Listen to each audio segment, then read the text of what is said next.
Nagmistulan ng pabalik-balik sa kulungan ang isang mag-live-in na partner na naaresto sa Quezon City.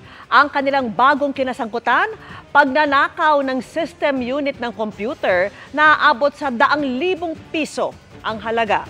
At yan ang tinutukan ni James Agustin. Kuha ang tagpong ito sa ikalawang palapag ng isang establishmento sa FPJ Avenue sa Quezon City. Ang isang lalaki tila may hinahanap. Maya-maya pa tinangay na niya ang system unit ng computer. Bago niya nakuhanan din sa CCTV camera ang lalaki at ang kanyang kinakasama na inaayos sa kanilang kariton na pinaglalagyan ng mga kalakal.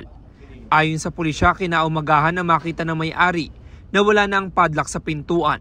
Na-discover nila sa pagpasok nila sa umaga na yung establishment nila pinasok and nalaman nila na may mga nawalang gamit, particularly parte ng machinery po nila.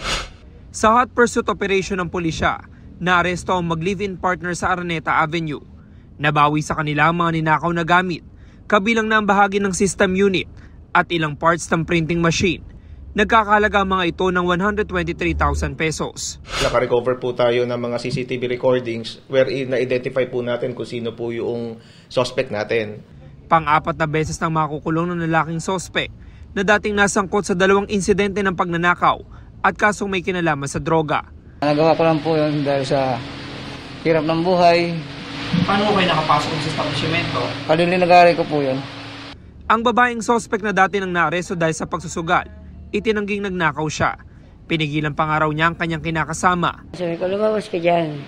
Hindi ka lalabas yan. As in, minura ko po siya ng time na yun.